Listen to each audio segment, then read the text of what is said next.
heading.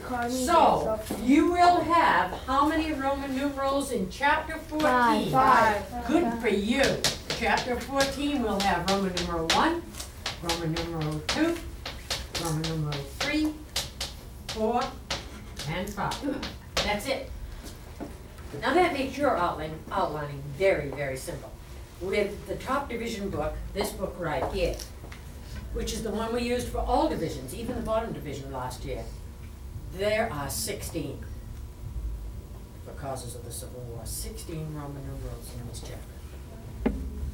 You have yours very clearly spaced out for yourselves, all right? Now, tomorrow what I am going to do is come around and look at what you added to my outline and give you an A, B, C, D. Just looking at it. Then we'll say what should be there, and you can cross out or add to at that time. Understand? Then for tomorrow night, your lesson plans say for you to do part 2. Now it'll be up to you to put Roman numeral 2 and then your large A and get it all fixed up. Don't ever put a letter or a number down that you don't have a piece of information beside it. I've had some kids set up their outline and write nothing in here. I don't know what they think one is. There's got to be a piece of information beside every single letter and number. Do you understand me? Mm-hmm. So Roman numeral 2, what is the title of Roman numeral 2 for tomorrow night? Economies of the South and the North. Economies of the South and the North, okay? That'll be it. Roman numeral 2, economies of the South and the North. Now, kids, look at my outline. Did I ever write a sentence? If you can find a sentence on that piece of paper, I'll give you a dime. Maybe 50 cents. Can you find a sentence? How all slaves on plantations, most did field work, worked 6 days, week, 1 day for own farming, necessities of life, price of slaves went up, no more slaves imported, masters needed slaves to life. It's not a real sentence anyway. Slaves could not be Yeah. Slaves could not be I come as close to it as there. The idea is to avoid a sentence at all costs because you only want the facts, baby. It's just like Jack Webb used to say, just the facts, lady, just the facts. I don't want long sentences. I don't want, if you give me a paragraph, I'm going to break your bloody neck. And then I'm going to make you do it all over again because in a paragraph, you've got about 47 pieces of information. You're going to pull them all apart and make them 1, 2, 3, 4, 5, 6, 7, 8, 9, 10, 47. I'm not going to put up with it. You give me a paragraph and I'm going to slit your throat and make you write it with your own red blood. All over again from the beginning. Now you know what I'm talking about. Now, what I did for you was to make some extra outline paper. It's okay, Fee, don't get excited. Here's your outline paper. See, look at what the old battle axe did. She made the margins. And then she made the lines for all the Roman numerals, and the lines for all the big A's, and the lines for the small numbers, and the lines for the little A's and B's, and then she even gave you an extra line in case. Now, I don't think you're probably going to need more than 1 sheet, but I'll give you 2 in case you botch the second one, okay, or the first one. So I'll give you 2, and I'll come around, and I'm going to staple it just so that you know how to set it up. Here, why don't I just give you a whole bunch of paper. You take 2. Sean, pass it around. You take 2 each, and come and get this, Leah. God, she's alive. We're going to have to do it for Venus. All right, now, pass it back and put my top one on top, and then put yours underneath, and I'll come around and staple. In the 10 minutes we have, you may... Ladies and gentlemen, I am most pleased to introduce to you a man who has taught for 43 years in the Amesbury School, in the high school that once was here on this spot. He was my teacher and my aunt's. Do you remember Helen Boothroyd? Yes. Helen's my aunt. Well, I didn't know that. I know we'll have to talk about it sometime, but she said for me to tell you that she misses you, and she said hello. Yes. Thank you. You're welcome. She married a very important man, you know. He became superintendent of schools in Newton, Harold B. Gores. I remember that. You do he was. remember that. Yes, I remember some experiments that he tried there. That's right, yep. And they're both living on the Cape now. Anyway, this gentleman is one of the reasons I am what I am today, a teacher. One of the reasons my aunt was a teacher. He inspired us. He was a superb teacher. He made me do things I didn't want to do. And once I got away from him, I loved him for it. And I think the same thing is going to happen to you about me, hopefully. But I walk in his shoes. Mr. Woodwell, these are the students who are trying to write the history of Amesbury in a small portion. Could I have the hands of the people who are doing the earliest settlers? The witch trials. The first Indian breakdown with relationships to the settlers, and the French and Indian Wars. There we are. Mr. Woodwell? I am pleased to talk with you. After all, you are writing a book, and I wrote a book, and we really are like an author's club, we might say. Yes. Can I help you? Is it all right for me to start? Oh, yes, all please do. The machinery is all ready? Yes, not to worry. Then the first, and some of these may not relate closely to what you're doing, but some Yes. of them will. Some of them will, and they are quite familiar with this book because they've used it as a reference book, and they'd be happy to have you show it to Now, them. have you a copy of this at the school? We have 2 copies of it. Oh, splendid. I was going to leave one for you, but you have Oh, two that's already. lovely, yes. There are very few left now, and Yes. so I thought I'd give them where they'd be most useful. Thank you so I'll much. take it along, perhaps find some. Well, you know, we don't have 2. Only the lady from the library gave us one to help us, so maybe we would like your copy if you Well, wouldn't now, mind. I'll leave this one here. Thanks, Mr. Woodwell, that's lovely. Well, I was interested to read that you had seen the location where William Osgood's house used to be. And that suggested to me that you might like to know a little more about him and the sawmill that he had.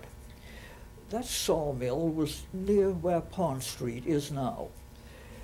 And I got one of my neighbors, Mr. Emont, to make a diagram showing how a sawmill might be operated by water power.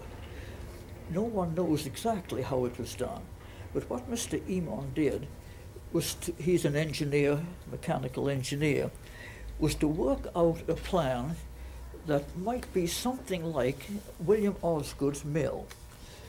Now, I'm going to leave this here at the school, and I'm going to read now what Mr. Emont wrote here, because you couldn't see it very well from your seats. Of course, we're not sure that William Osgood's mill worked this way, but this does prove that a mill could be operated by water power in those days without, of course, any electricity or machine or anything of that kind. What Mr. Emont wrote was, this is and it's down here, this is a diagrammatic view of William Osgood's sawmill, how it might have worked. The log being cut, there's a log in here, the log being cut is pulled up to the blade by the weight of a water tank acting through a pulley, and is returned by a sapling, you know, a young tree which still can be bent, by a sapling after the cut has been made. It is then moved sideways for the next cut, which is not shown here. The reciprocal motion of the saw blade is similarly brought about by the rising and falling of a water tank, which you can see down there. Although not shown in the diagram, the weight tanks are free to come up and down automatically, filling and emptying by valves, which are not shown, activated by the moving tanks. And I'm leaving this here at the school, and you can study it out later. Mr. Emont said he wasn't sure that William Osgood's mill worked this way, but it shows the way a water power mill could be used at that time. Now that was very important in the very early history of the town, as of any town. Boards were needed, and they were needed right away for several purposes. One thing we have to be sure about, the early settlers did not live in log cabins.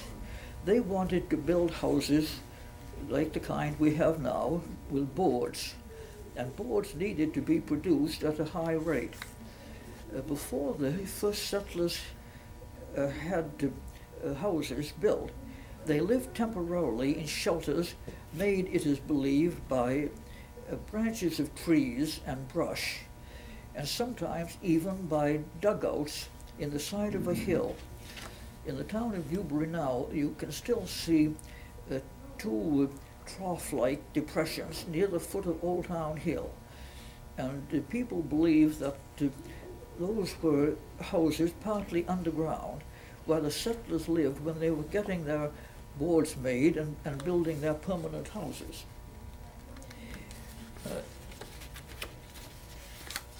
And also, boards were needed for other purposes, which we'll take up a little later.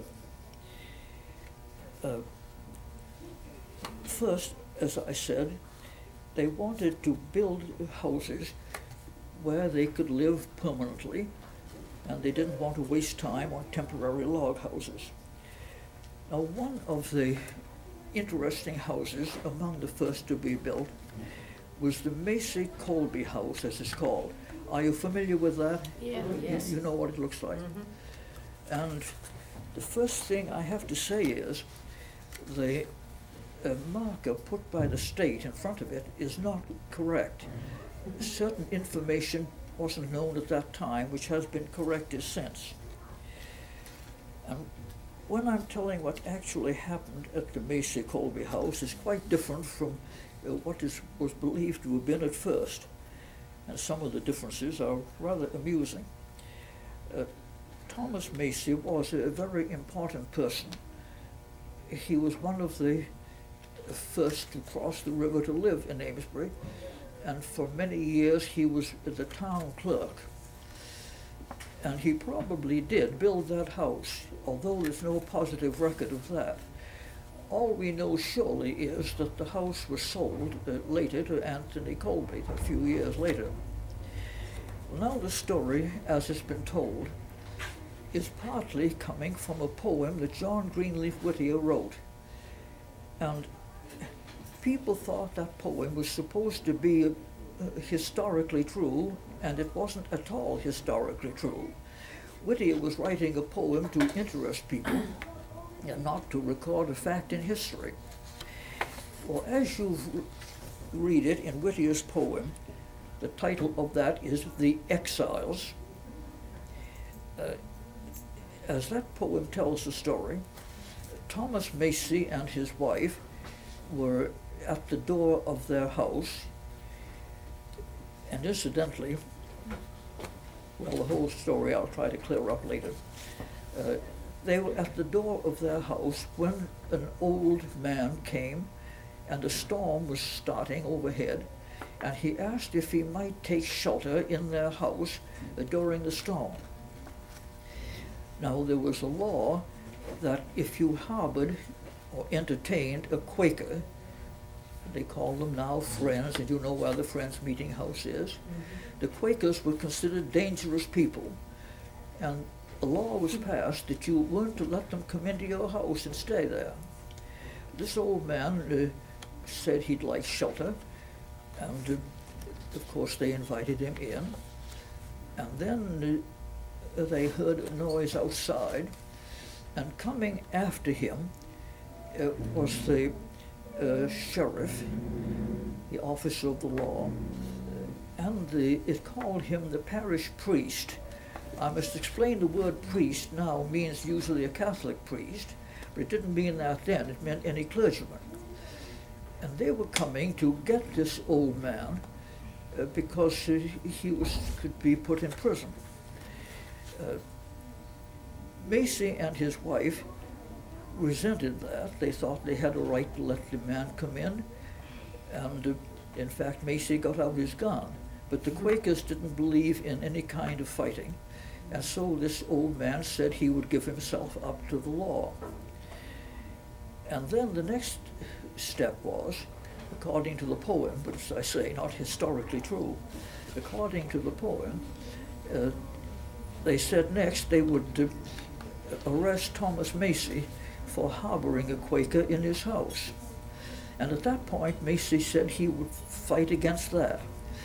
And so he and his wife started away from the house to get away from the law and to get to the river.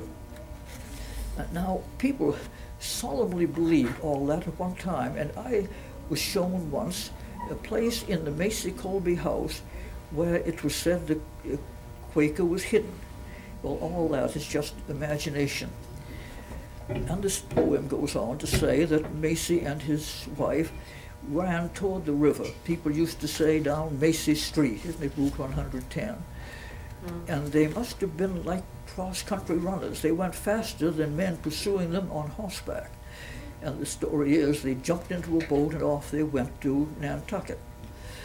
Now, the simple facts are these, and Mrs. Hall, have you ever heard the story told the way I've told it now? Oh, yes, many's the it's time. all wrong. All right. In the first place, Thomas Macy was not living in that house when the law against Quakers was passed. At that time, he was living up near the center of the town. And far from objecting to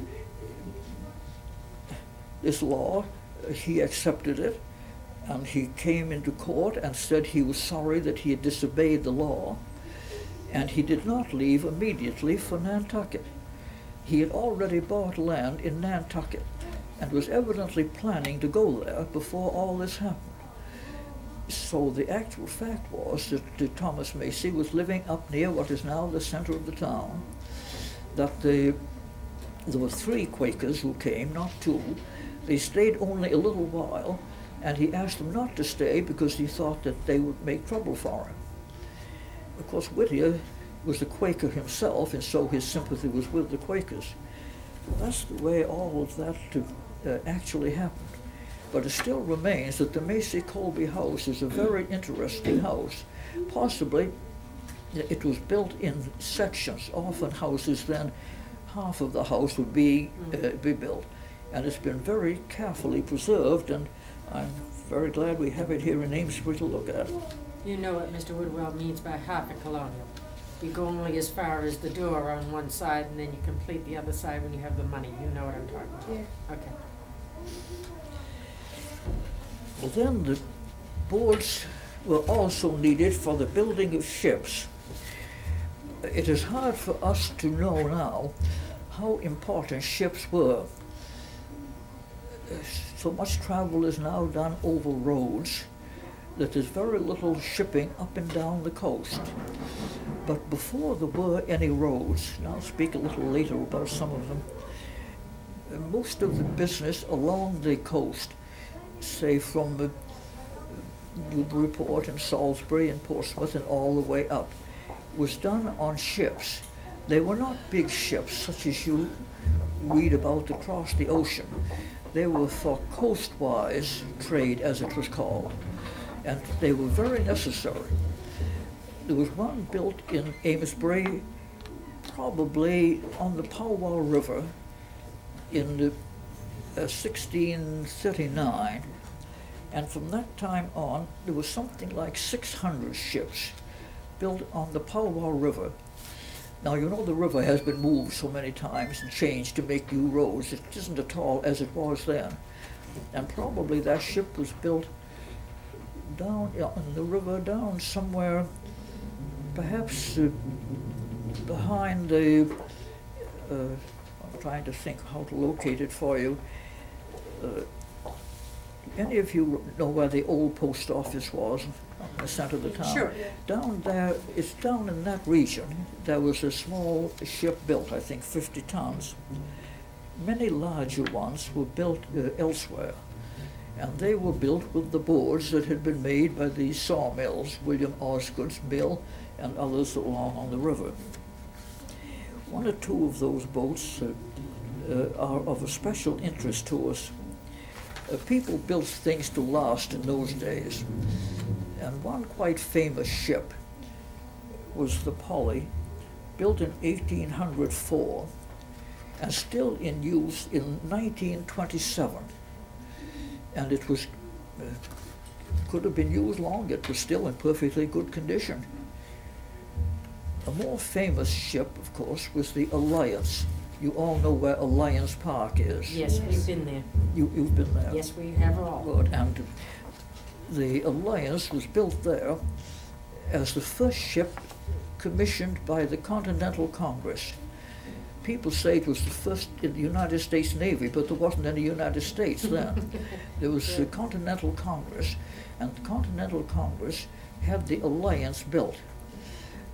Now, as you know from history, the name of it, Alliance, was because of the alliance, the joining together of the colonies and France, which was helping the United States to become an independent country. Only it wasn't the United States until much later. I said that ships were necessary because of lack of roads. But of course roads had to come before a very long time. And the first roads followed Indian trails. Now when I say those were roads, they weren't what we think of as a road. They were nothing but a sort of path where the Indians had gone. Now there's one of them remarkably still left. It's this Indian trail evidently started about near the Amesbury ferry, as we call it. Down near my house. Came up over the hill Sweats Hill. and came along Highland Street. That probably is the reason why there's that curve on Highland Street. Yeah. The Indians probably went along where it was good walking.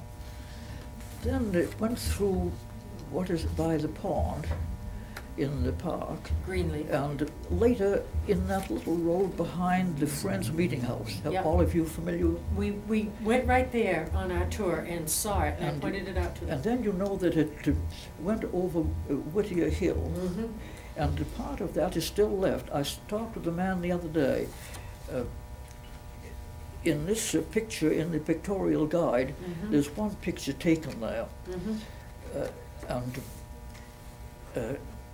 three of us, when this book was being prepared, Mr. Connolly, the high school teacher, Mr. Bean, the photographer, and I, walked through there, and we could trace it,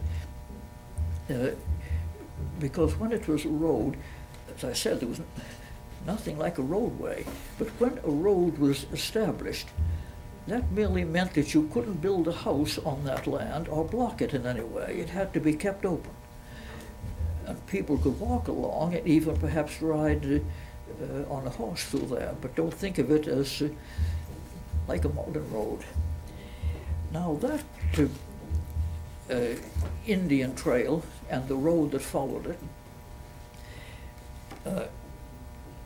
also connect with one other point I want to say a little about, and something that I'm not sure about. We do know that it went along and then crossed where Whitehall Road is now, and came out on the shore of the river, probably at a shallow place, because as you know, Lake Gardner wasn't there, and the Powwow River was just a small stream, and perhaps it was shallow then so that one could walk through it. But the point there is that after they crossed the river there, the Indians at least, there was a medicine man living right near the foot of what we call now Powwow Hill. Now at that point, you have to try to investigate two possible answers. When you're writing a book, you'll find sometimes it isn't easy. The answers are not simple. You have to think which one may be right. Now, Mrs. Hall mentioned that the hill was called Powwow Hill because the Indians held powwows on the hill, which may be correct, but there's another possibility. You know the other possibility? I'm afraid not. Go Well, ahead. Here is the other possibility, and I'm not going to make the decision. No, neither am I. The objection to the Indians being there were not many Indians left in this region. Weren't many of the tribes practically wiped out by smallpox? To the south of here, say in the Plymouth region, Boston region. But north of here, we had the Abenaki, and they were a very, the Maine and New Hampshire and Canadian Indians were very thriving beautifully. They didn't have much trade with the men who fished.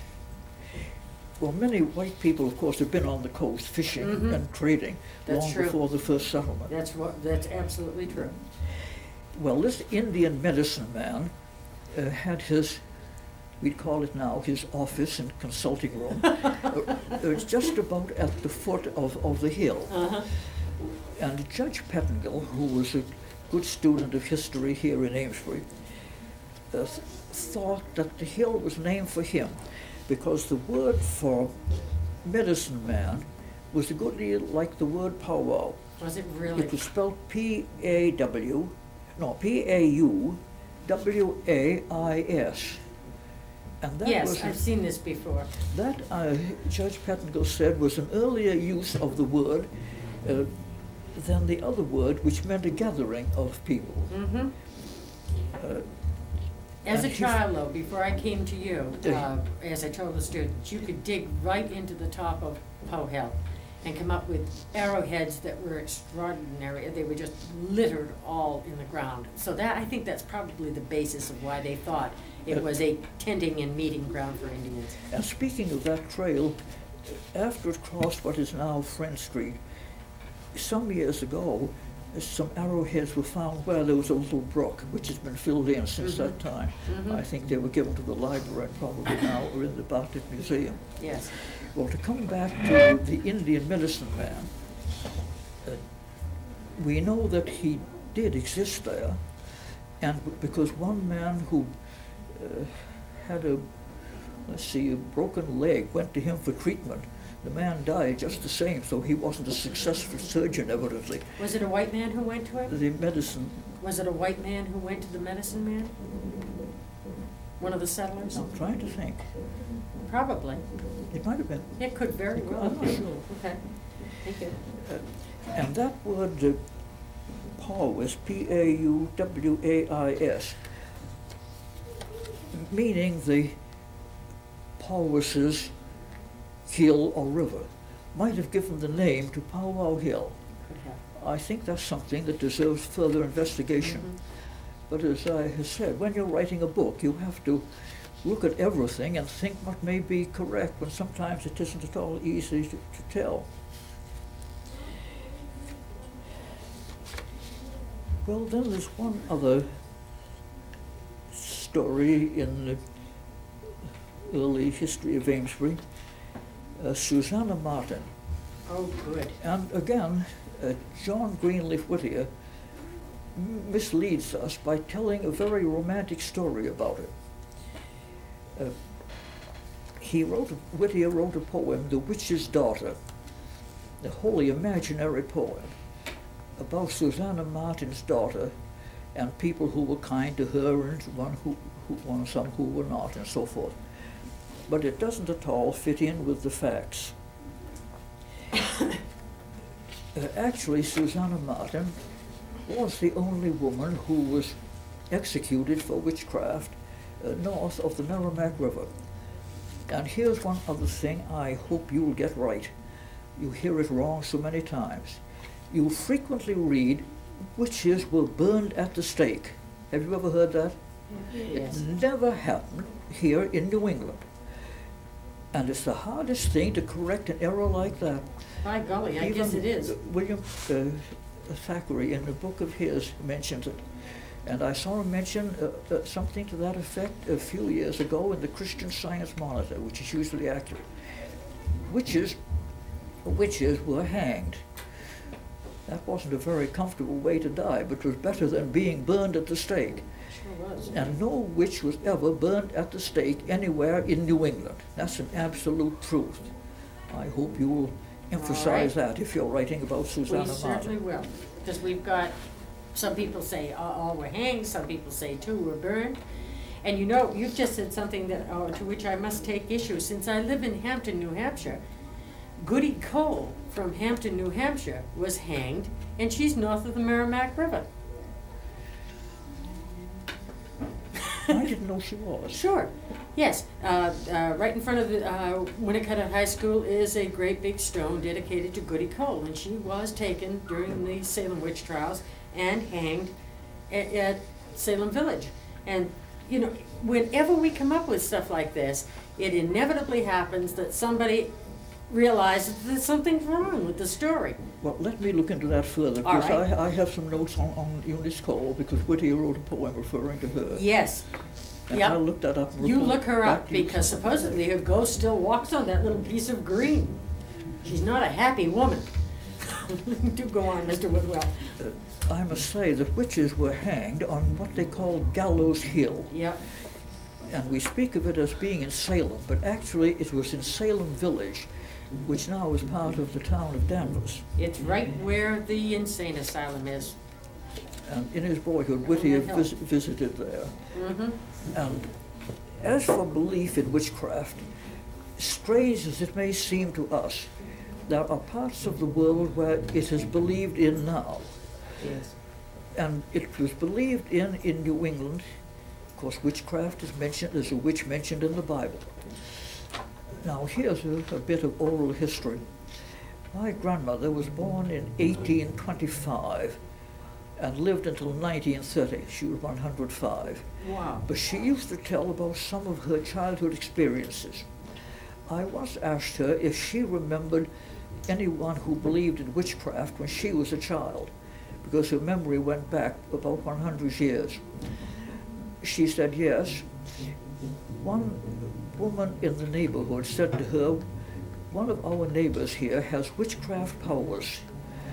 And she shows it by the fact that one day she was carrying a muff. You know, women used to carry those to keep their hands warm. And she dropped it. And it followed her along on the ground as if it were a little dog following her. And the woman who told this to my aunt seriously believed that was proof that this woman had powers of witchcraft. And when you read about Susanna Martin's trial for witchcraft, some of it evidently was said by people that didn't like her. The truth is, she was not an agreeable person. She was evidently intelligent and forceful and courageous, and I think she liked to feel that she had some kind of magic power. One example of that, I think, is one point that was brought out in her trial. She walked from Amesbury to Newburyport, or then Newbury, one day. There had been a heavy rainstorm. She arrived there perfectly dry, and when someone asked about it, she said, "I scorn to be drabbled," that is, to be wet. When that was brought up in her trial, she looked somewhat confused. Now, you and I would guess right away that it wasn't any magic. It might have rained in Amesbury and not in Newburyport. That can happen. Mm-hmm. Or it might be that she took shelter along the way. Mm-hmm. But I think she liked to make people believe that she did have special power. She liked the feeling of having people afraid of her, only she carried it too far. Well, then in the testimony that was brought out in court along with that incident, there was a long list of, and sometimes evidently people had nightmares. One man dreaming that a cat came in at night and clawed him, and he thought that was Susanna Martin, who was angry with him about something. Then on one occasion, she wanted to sell a dog to somebody. He bought a dog from someone else, and she said angrily, "I'll give him puppies enough." And according to this man's account, he was walking home after cutting wood in Wood when a little dog came around him, jumping around him and getting in the way. He tried to hit him, but the dog kept getting out of the way. Finally, the man arrived home and did not tell his wife anything about that. He said he staggered so he could hardly walk. My unhappy belief is the man had been drinking too much, and he didn't want to admit to his wife that he had been drinking, so he never told her about this puppy story. I think that's the simple answer there.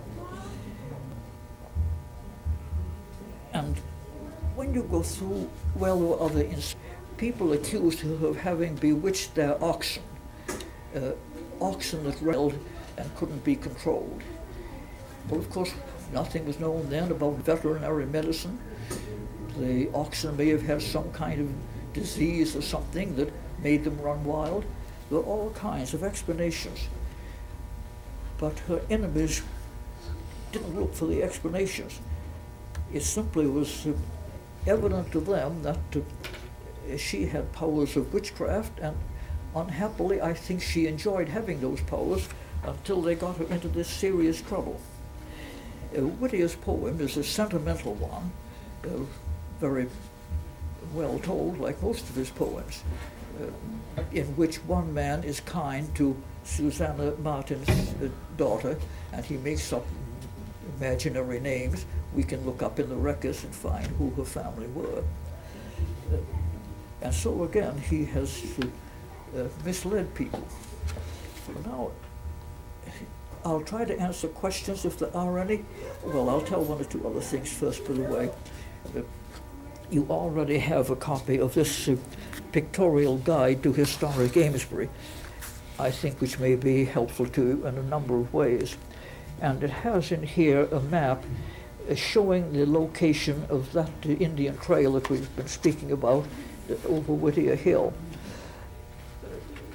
And I'll leave that with you. You said you have one copy, but we have only one. But the other one copy would, yes, a second copy really would, need a second copy. would perhaps be useful. Now, is there anything that I haven't made clear, although it may be a question I myself can't answer? Many things have to be looked up and studied carefully, as you were finding. Are there any questions you'd like to ask? I'd like to ask some questions about Whittier's home birthplace in East Haverhill. Is Snowbound, is the poem based on an incident that occurred at that house? It's more likely to be a combination of incidents. Someone doing research tried to find a record of a storm at about that time. It is more a combination of what might have happened as several storms there at the birthplace. I remember that when we were children, though, we did have enormous storms, much, much worse than we do today, which did last for several days, sometimes at a time. When we were working in the back library, no, I'm not going to stand up.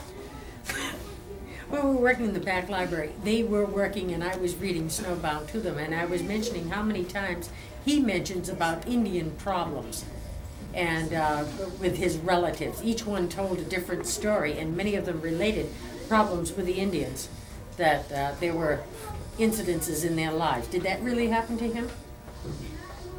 Where did this information come from? It's in the poem Snowbound. His uncle tells a story about Indian raids, and then I think his aunt tells another story. Did that really happen to his family? Yes. When Whittier writes the poem, which he writes as autobiography, he writes it accurately. These poems that I mentioned, where he wasn't historically accurate, were stories he was making up and were supposed to be made up stories, like fiction. I see. But when he says definitely, this thing happened, it did happen. I see. And of course Snowbound was written at first not for the public, but was written for, wasn't it for one of his nieces? I don't. And he hesitated at first to publish it. He thought it was too personal for publication. And so what he said there, the description of his uncle and of his aunt and the other people there. And their experiences with the Indians. Everything there doubtless happened, although probably not all happened in the same particular storm. Yes. And now one little point, we tested his accuracy some years ago, that he mentioned mentioned the sound of bells that came, no, of the ocean, the roar of the ocean. And we checked that by asking one or two people, or finding records that one or two people had written about sounds that came equally far from the ocean with a strong east wind. A man in Newton, New Hampshire, said that he had heard the surf during a big storm like that. I've heard it in Amesbury. And of course Amesbury is nearer the ocean. Yes, than but Haverhill. Amesbury's more difficult to hear because of the hills, and it can be blocked from an east wind. And I remember even hearing it at the bottom of Warren Avenue on Congress Street, with an east hill behind you, so you can hear. Yeah. So I think when Whittier wrote other poems later that were supposed to be biographical, they always were accurate in fact. So his first ones were more like glamorization of an incident that in his own mind he made up some of the facts. When it came to these poems he was writing for the public to enjoy, it's like the writer of a historical novel, Yes. who has historic characters, but he doesn't pretend to say that he knows exactly what they said and did. So there's a distinction there, as you will find as you read more and more of his poems. Are there any questions that I can answer further? I hope you're going to enjoy writing this as much as I enjoyed writing my book about Whittier. I often say I enjoyed writing it more than anyone will ever enjoy reading it. How long did it take you to write it all? Well, I started on it in 1923 when I came to teach in Amesbury. And so I was working on it, you see, 60 years or so. But of course it was just in part-time.